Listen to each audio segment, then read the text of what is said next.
अस्सलाम वालेकुम व्यूअर्स, मैं हूं समीना पाशा। उम्मीद है आप लोग खैरियत से होंगे। व्यूअर्स, कुछ खबरें अहम हैं जी। एक और ऑडियो लीक आ गई है और ये ऑडियो लीक है बुशरा बीबी साहिबा की और वो गुफ्तगू कर रही हैं लतीफ़ खोसा साहब के साथ। तो क्या दोनों की गुफ्तगू है, इसका मकसद क्या नज़र आ रहा है और इसमें क्या ऐसी ख़ास बात है जिसको काफ़ी ज़्यादा सोशल मीडिया पर उछाला जा रहा है, ख़ास तौर पर नून लीगी सहाफ़ियों की जानिब से और उनके करीब समझे जाने वाले लोगों की जानिब से। तो क्यों इसको गैर ज़रूरी तौर पर इतनी इंपॉर्टेंस मिल रही है, ये आपके सामने रखेंगे। फिर इसके साथ साथ जी इमरान खान साहब ने चीफ जस्टिस काजी फायज ईसा साहब के नाम एक खत लिख दिया है। उस खत में उन्होंने क्या ज़बरदस्त बातें लिखी हैं वो आपके साथ शेयर करेंगे, लेकिन क्या उसका कोई असर होगा ये भी आपको बताएंगे।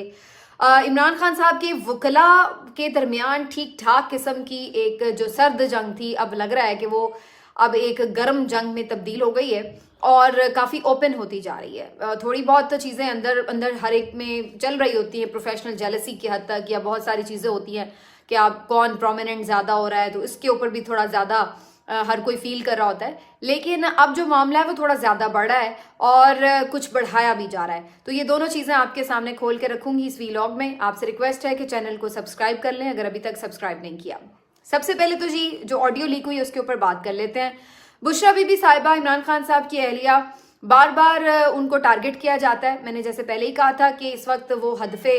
तनकीद नज़र आती हैं,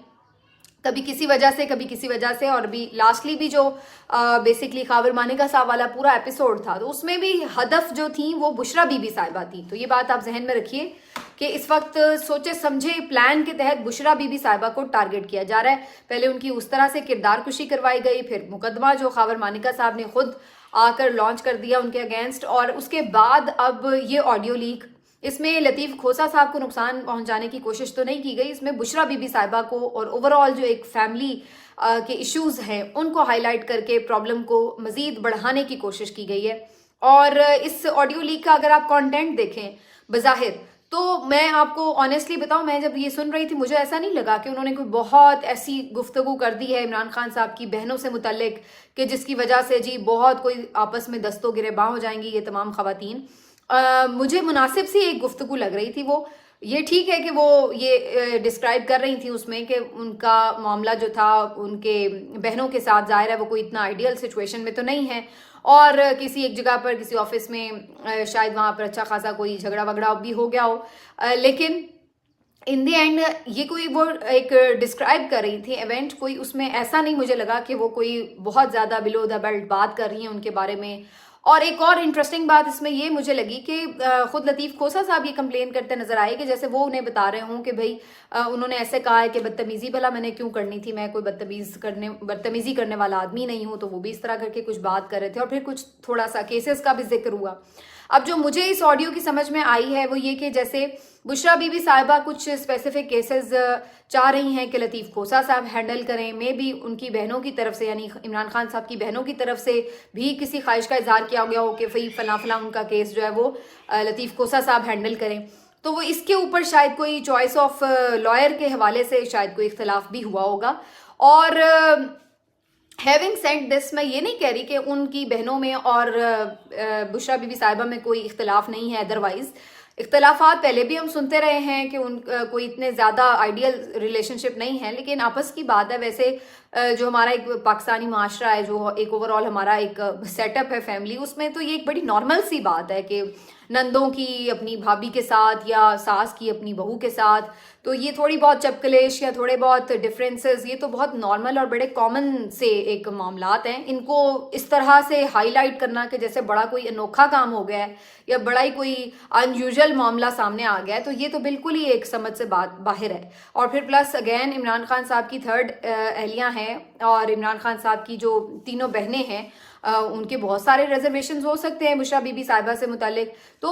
इसमें तो कोई मुझे तो ऐसी कोई हैरत अंगेज बात नज़र नहीं आती है। तो एक नॉर्मल रूटीन का मैटर हो सकता है कि आपस में इख्तलाफात हो जाएं। बाकी जो इस स्पेसिफिक कॉल में बात है वो मुझे लग रहा था कि कुछ केसेस की प्रायोरिटी के हवाले से बात हो रही थी और केसेस कौन देखे उसके ऊपर बात हो रही थी। अदरवाइज मुझे तो इस पूरी ऑडियो में कोई ऐसी तशवीशनाक बात नहीं लगी कि जिसको बहुत ज़्यादा प्ले अप किया जा सकता है। बाकी क्या ये ऑडियो असली थी या नकली, इसके ऊपर मेरा ख्याल है कि अब इसको नकली तो नहीं कहा जा सकता, जाली नहीं कहा जा सकता, इस वजह से کیونکہ خود لطیف کھوسا صاحب سے بھی جب آج وہ کورٹ میں پیش ہو رہے تھے تو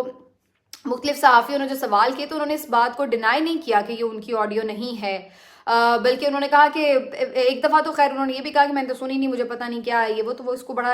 یعنی اگنور کر رہے تھے کویسچنس کو، لیکن پھر ایک جگہ پہ انہوں نے اس کو کمپلیٹلی کنڈیم بھی کیا اور یہ کہا کہ بھائی اگر میں اپنی کلائنٹ سے بات کر رہا ہوں تو یہ بالکل ایک پرائیویٹ میٹر ہے اور اس کو لیک کرنا یہ تو بہت ہی زیادہ اخلاقیات سے گری ہوئی بات ہے۔ ایک کلائنٹ اور ایک لائر بہت کھل کر، بہت تفصیل کے ساتھ، بہت جس کو کہتے ہیں پرائیویسی کے ساتھ بہت سارے معاملات کو ڈسکس کرتے ہیں، تو ان کو ہر جگہ پر تحفظ دیا جاتا ہے۔ ایسا کہیں نہیں ہوتا کہ ایک لائر اور اس کے موکل کی جو گفتگو ہے اس کو تک لیک کر دیا جائے، تو یہ بہت ہی زیادہ اخلاق سے بھی گری ہوئی اور آئین اور قانون سے بھی منافی بات ہے۔ تو لطیف کھوسا صاحب نے یہ نہیں کہا کہ یہ ان کی آڈیو نہیں ہے، لیکن ان کا یہ کہنا مجھے لگ رہا ہے کہ ایک طرح سے انہوں نے تصدیق ہی کی ہے کہ یہ ان کی آڈیو ہوگی، اور باقی انہوں نے اس بات کا حوالہ دیا کہ جو جسٹس بابر ستار صاحب ہیں وہ آلریڈی آڈیو لیک سے متعلق اسلام آباد ہائی کورٹ میں یہ کیس سن رہے ہیں، ایک کیس جو کہ آڈیو لیک سے متعلق ہے، اور وہ کئی دفعہ اس کے اوپر سرزنش کر چکے ہیں، غلط کہہ چکے ہیں اس کو، اور اس پہ کویشچنز کر چکے ہیں کہ یہ کس کے پاس اختیار ہے، کس کے پاس یہ تمام لوازمات موجود ہیں کہ وہ لوگوں کی آڈیوز کو نہ صرف یہ کہ ریکارڈ کر سکے اور اس کے بعد اس کو پھر لیک بھی کر سکے۔ تو وہ بہت اس پہ سیریس کویشچنز بھی اٹھا چکے ہیں اور اس کی بہت ساری انہوں نے آبزرویشنز میں یہ بات کہہ چکے ہیں کہ یہ بالکل آئین اور قانون کی منافی بات ہے کہ آپ کسی کی پرائیویٹ کانورسیشن لیک کریں۔ تو بہرحال انہوں نے اس کو کنڈیم ہی کیا ہے۔ اب ذرا اس بات پر آ جاتے ہیں کہ اس سے پھر حاصل کیا ہے۔ جیسے میں نے پہلے کہا، ایک تو پہلی بات یہ ہے کہ کوشش یہ کی جا رہی ہے کہ عمران خان صاحب کے جیل میں ہوتے ہوئے جتنا گند پھیلایا جائے، جتنے مسائل چھوٹے بڑے ہر طرح کے اندرونی بیرونی جتنے بنائے جا سکتے ہیں اتنے مسائل بنائے جائیں، چاہے وہ قانونی ہوں، چاہے وہ فیملی کے مسائل ہوں، جتنے مرضی مسائل ہوں سارے بنائے جائیں، تاکہ ہر طرح سے ایک پریشر ڈالا جائے، ہر طرح سے ایک ٹارگٹ پہ لے لیا جائے۔ تو اس قسم کی یہ ایک حرکت ہے کہ کوئی فیملی میں آپس میں لڑائی جھگڑا شروع ہو جائے۔ اچھا، انٹرسٹنگلی جو نون لیگی مختلف صحافی اس آڈیو کو وہ کر رہے ہیں، ٹویٹ وغیرہ کر رہے ہیں، تو اس کے اوپر جو کیپشن لکھے ہوئے ہیں بڑا انٹرسٹنگ ہے۔ اس کے اوپر لکھا ہوا جی، بشرا بی بی صاحبہ اور علیمہ خان میں اقتدار کی جنگ۔ حالانکہ اس پوری آڈیو میں آپ دیکھیں تو کوئی اقتدار کی تو بات ہی نہیں ہو رہی۔ یا تو یہ ہوتا نا کہ وہ اس بارے میں کوئی گفتگو ہوتی کہ جی پارٹی کی چیئر پرسن کون بنیں گی خاتون، تو پھر تو کوئی سمجھ میں آتا کہ آپ یہ کیپشن دیں۔ مطلب جو بات اس میں ہو ہی نہیں رہی اس بات کو انہوں نے ہیڈ لائن بنایا ہوا ہے کہ جناب اقتدار کی جنگ، حالانکہ اقتدار کی جنگ والا اس میں کوئی چکر ہی نہیں ہے۔ اور عمران خان صاحب نے آلریڈی جو فیصلہ کیا ہے گوہر خان صاحب کو ایک عبوری چیئرمین بنانے کے حوالے سے، اس کی بھی بنیادی جہاں بہت ساری اور وجوہات تھیں کہ وہ کوئی مین سیاسی لیڈرشپ کو بھی نہیں کر رہے تھے، فیملی میں سے بھی کسی کو نہیں کرنا چاہتے تھے، تو جو فیملی میں انہوں نے نہیں کسی کو اناؤنس کیا اپنا جانشین، تو اس کی ایک بڑی وجہ جہاں یہ تھی کہ وہ موروثی سیاست پر یقین نہیں رکھتے اور وہ فیملی سیاست پر یا فیملی لمیٹڈ اپنی پارٹی کو نہیں بنانا چاہتے۔ تو وہیں ایک دوسری وجہ یہ بھی تھی کہ انہیں بھی آئیڈیا اس چیز کا کہ اگر وہ کسی اپنی بہن کو دیں گے تو بھی ایشوز ہے، کسی دوسری بہن کو دیں گے تو بھی مسئلے مسائل، تو انہوں نے یہ کام کرنا ہی نہیں تھا۔ اول تو پہلے پرائرٹی وہی تھی جو میں نے بات کی آپ کو کہ موروثیت ہی نہیں وہ چاہتے تھے۔ اب سوال یہ پیدا ہوتا ہے کہ پھر اس طرح کے جو صحافی ہیں یہ اس کو بات کو ضرورت سے زیادہ اچھال کے پھر کیا حاصل کرنا چاہ رہے ہیں؟ بھائی اس سے آپ صرف ایک چیز ثابت کر رہے ہیں کہ جی بہنوں میں اور بشرا بی بی صاحبہ میں کوئی اختلاف ہے، تو یہ اس میں کون سی نئی بات ہے یا کون سی انوکھی بات ہے؟ تو یہ تو آپ کا سارا پھر شام تک ٹھوس ہو کے رہ جائے گا جتنا آپ نے آج صبح سے ہنگامہ مچایا ہوا، کیونکہ اس میں مجھے تو ایٹ لیسٹ کوئی ایسی انہونی بات نہیں لگ رہی۔ اب اس پر آ جاتے ہیں جناب کہ جو کچھ لڑائی جھگڑا چل رہا ہے عمران خان صاحب کے وکلا کو بھی۔ ویسے عمران خان صاحب بھی بیچارے عجیب ہی قسمت پائی ہے انہوں نے کہ کبھی ان کے آپس میں پولیٹیکل لیڈرز کا یہی چلتا رہتا ہے معاملہ، ایک دوسرے کی کھینچا تانی اور ایک لیگ پولنگ، اور کبھی فیملی میں اسی قسم کے مسائل، اور اب ان کے وکیل تک بھی ان کو بخش نہیں رہے اور ان کی بھی آپس میں لڑائی جھگڑے اور پارٹیاں بازیاں شروع ہو گئی ہیں۔ اب انفارچونیٹلی جو یہ سارا معاملہ ہے بیرسٹر گوہر صاحب کو اناؤنس کرنے کا، اس کے اوپر بھی ایک غیر ضروری قسم کا مسئلہ بنا اور پھر اس کو زیادہ ضرورت سے زیادہ بڑھایا چڑھایا گیا۔ اس میں بڑا سمپل سا تھا کہ فیصلہ ہو چکا تھا گوہر صاحب کا، شیر افضل مروت صاحب نے ذرا پری میچور اناؤنس کر دیا کہ وہ پراپر ذرا 1-2 دن بعد اناؤنس کرنا تھا، شاید انہوں نے پہلے اناؤنس کر دیا۔ اس کے بعد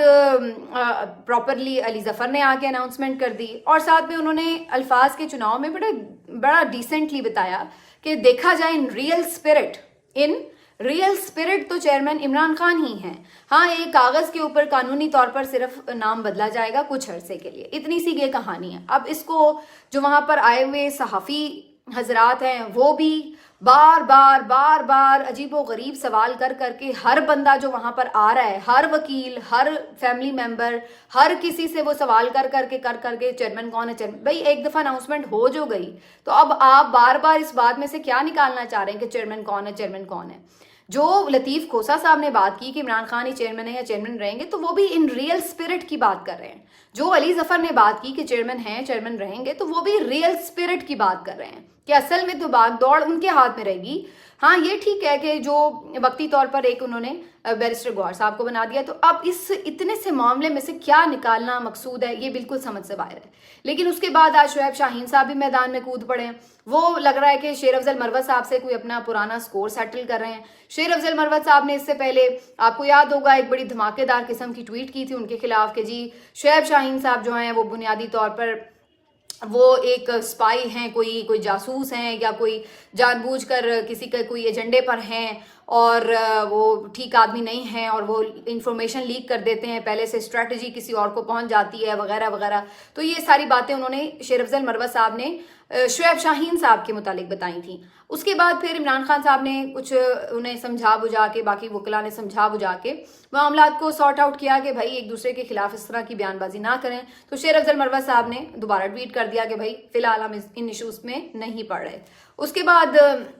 अगेन अब हम देख रहे हैं कि शायद शुएब शाहीन साहब को भी इस मामले पर गुस्सा था कि शेर अफजल मरवत ने उनके बारे में ऐसी गुफ्तगू क्यों की। आज वो आए हैं तो उन्होंने शेर अफजल मरवत साहब की क्लास लेनी शुरू कर दी कि जनाब आपने प्रीमेच्योर अनाउंसमेंट क्यों कर दी, इमरान खान ही चेयरमैन है, इमरान खान ही, वो अपने राग लापते रहे कि जनाब अभी तो फैसला ही नहीं हुआ और वो इस तरह से। तो वो अब एक नया मौजू मिल गया मीडिया को कंट्रोवर्सी जनरेट करने का कि देखें जी कोई कुछ कह रहा है, कोई कुछ कह रहा है, हो लड़ाई हो गई, हाथापाई हो गई, एक दूसरे के दस्तों गिरे, बाँह पकड़ ली, ये हो गया वो हो गया। तो मतलब वो एक पूरा जवाज फराहम कर दिया गया मुखालिफिन को कि आएँ और आप खूब खाक उड़ाएं। तो ये मेरा ख्याल है कि बहुत अनफॉर्चुनेट भी है पीटीआई के वकला की तरफ से। उनको समझदारी का मुजाहरा करना चाहिए, एक दूसरे को स्पेस देनी चाहिए, एक दूसरे की रिस्पेक्ट करनी चाहिए और एक लाहे अमल तय करना चाहिए, एक एसओपी डिजाइन करना चाहिए कि भाई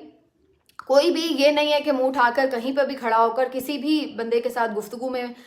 मसरूफ हो जाता है और कोई भी अपनी मर्जी से स्टेटमेंट देता रहता है। तो ये तरीका, इसी वजह से कन्फ्यूजन्स भी फैलती हैं और फिर इन्हीं के अल्फाज के ज़रा से हेर फेर से, ज़रा से अल्फाज के चुनाव में इधर उधर होने से क्या होता है कि कुछ का कुछ बात का बतंगड़ बन जाता है और फिर उसके बाद हम वही देखते हैं जो आज सुबह से तमाशा चल रहा है। तो ये बहुत नॉर्मल सी बात है कि जाहिर है इमरान खान साहब के साथ 4 लोग मिल के आए हैं, एक बंदा अपने अल्फाज में बता रहा है मुलाकात का अहवाल, दूसरा दूसरे अल्फाज में बता रहा है, तीसरा, जरूरी तो नहीं है कि A to Z सबके अल्फाज एक जैसे होंगे। तो इस बात को इतना बतंगड़ बनाने की ना तो वकला को ज़रूरत है, लेकिन जब वकला ही कोई ऐसा मौका फराहम कर देते हैं तो फिर उसके बाद मुखालिफिन को तो मौका चाहिए, भले वो मुखालिफ सहाफ़ी हों, भले वो मुखालिफ पॉलिटिशियंस हों, जो भी। तो ये एक सारी अब जो गेम है वो नज़र आ रही है। वकला में प्रॉब्लम असल में है, बिल्कुल है। प्रोफेशनल जेलसी भी होती है कि इमरान खान साहब किसी एक को किसी दूसरे पे अगर थोड़ा बहुत प्रेफर कर देंगे या किसी को ज़्यादा ऐसा लगेगा कि शायद इनकरेज कर रहे हैं, अप्रिशिएट कर रहे हैं, तो ज़ाहिर है दूसरा बंदा थोड़ा सा इनसिक्योर फील करता है। बहुत सारे लोगों को ये मसले मसाइल रहते हैं कि हम पुराने हैं, हमने कुर्बानियाँ दी हैं, नए आने वाले को क्यों मौका मिल गया, तो वो इस पे तहफ़्फ़ुज़ात होते हैं लोगों को। फिर अब चूँकि ये सोशल मीडिया का दौर है, मीडिया का दौर है, तो हर वकील ये चाह रहा है कि भाई वो ज़्यादा प्रोमिनेंट हो जाए, वो ज़्यादा फेम गेन कर ले, या वो ज़्यादा इमरान खान का अपना वो दिखा सके कि जी वो ज़्यादा उनके करीब है वगैरह वगैरह। तो वो इस वजह से भी एक अजीब व गरीब सी वो एक सर्द सी जंग तो जारी है। उस जंग को आप सिर्फ सर्द ही रखें तो बेहतर है। बाहर आकर वो आके सारी चीज़ें फैला के रायता फैलाने से आप लोगों का भी नुकसान होगा, अपना जो आप लोग अपना इमेज बिल्ड करना चाह रहे हैं वो भी सारा तबाह होगा, और उसका सारा नुकसान अल्टीमेटली खुद इमरान खान को होगा, पीटीआई को होगा। क्योंकि अल्टीमेटली जब आपकी आपस में लड़ाइयाँ ख़त्म नहीं होंगी तो फिर आप अपने वकील का केस क्या लड़ेंगे, अपने मौकिल का केस क्या लड़ेंगे। तो ये सारा गेम जो है वो चल रहा है। ऐसे लग रहा है कि वकला में वाज़े तौर पर ग्रुपिंग है और इस ग्रुपिंग की वजह से बार बार हमें तज़ाद बयानात नज़र आ रहे हैं। लेकिन बात सिर्फ वन लाइन की है जो मैं आपको बता चुकी हूँ کہ عمران خان صاحب ان ریئل اسپرٹ جو ہیں وہ چیئرمین ہیں، جو گوہر خان صاحب ہیں وہ ایک عارضی ارینجمنٹ ہیں اور انہوں نے وہی کرنا جو انہیں عمران خان صاحب کہیں گے. This is the only thing which I can understand. اب آ جاتے ہیں جی lastly chief justice of Pakistan justice Qazi Faez عیسیٰ صاحب کو عمران خان صاحب نے خط لکھا ہے. اس خط میں انہوں نے آئین کے آرٹیکل 184(3) کا حوالہ دیتے ہوئے اس بات کا مطالبہ کیا ہے کہ بنیادی حقوق کا تحفظ کیا جائے. خاص طور پر انہوں نے ذکر کیا کہ پاکستان تحریک انصاف کے لوگوں کو جبری طور پر گمشدہ کیا جا رہا ہے، ان کو نشانہ بنایا جا رہا ہے انتقام کا، اور مختلف عدالتیں جب ان کی ضمانتیں لے لیتی ہیں تو اس کے باوجود بھی ان کی گرفتاریاں جاری رہتی ہیں اور ان کی رہائیاں رکوائی جاتی ہیں. اس کے ساتھ ساتھ انہوں نے اوور آل بھی کہا ہے کہ جو ایک سیاسی ماحول ہے ملک میں اس کی وجہ سے انہیں بھی اجازت ہونی چاہیے کہ وہ کیمپین کر سکیں، لیکن پی ٹی آئی کے ورکرز کنونشن ہوں یا گیدرنگز ہوں ان کو کسی نہ کسی طور رکوانے کی کوشش کی جاتی ہے اور مختلف انداز سے ان کے اوپر کریک ڈاؤن کر کے کوشش کی جاتی ہے کہ وہ کیمپین نہ کر سکیں، جو کہ بنیادی انسانی حقوق کی صریحاً خلاف ورزی ہے. آئین اس بات کی اجازت دیتا ہے کہ آپ کوئی کیمپین کر سکیں، انتخابی مہم چلا سکیں، گیدرنگ کر سکیں. فریڈم آف ایکسپریشن کو انشور کرنا چاہیے سپریم کورٹ آف پاکستان کو. ایک زمانہ تھا کہ خود چیف جسٹس قاضی فائز عیسیٰ صاحب بھی بنیادی انسانی حقوق کے بڑے علمبردار تھے اور ان کے جو بہت فین کلب ہے ایک ان کا صحافیوں کا، وہ بھی انہیں اس طرح سے ایک پورٹرے کرتے تھے، ایسا بت بنا کے کہ جناب بس جسٹس قاضی فائز عیسیٰ صاحب جب چیف جسٹس بنیں گے تو اس کے بعد تو کسی ایک شخص سے بھی کوئی زیادتی نہیں ہوگی، کوئی جو ہے ان کو بالکل وہ نہیں کرے گا، کوئی کسی کو ساتھ ظلم نہیں کر سکے گا، جو انسانی حقوق ہیں ان کی تو بس یوں فراوانی ہوگی. تو یہ سارا اب جو بت ہے وہ پاش پاش ہوتا نظر آ رہا ہے. جس طریقے سے قاضی صاحب نے بالکل آنکھیں بند کی ہوئی ہیں، تو جو ایک ون سائیڈڈ قسم کی آپ دیکھ رہے ہیں اس وقت وکٹمائزیشن پی ٹی آئی کے ساتھ وہ ہو رہی ہے انفارچونیٹلی. لیکن اس سے جو قاضی فائز عیسیٰ صاحب ہیں وہ کوئی تاریخ میں اچھا نام نہیں کما رہے ہیں. وہ بنیادی طور پر ایک بہت ہی یک طرفہ قسم کے چیف جسٹس ثابت ہو رہے ہیں اور یہ ان کے بارے میں تاثر زیادہ تقویت پکڑتا جا رہا ہے کہ وہ نون لیگ کے قریب اور اسٹیبلشمنٹ کے قریب ایک مینجڈ قسم کے جج ہیں اور وہ صرف انہی کے ایجنڈے کی تکمیل پر عمل پیرا ہیں. ملتے ہیں آپ سے اگلے ویلاگ میں. اپنا خیال رکھیے. اللہ حافظ.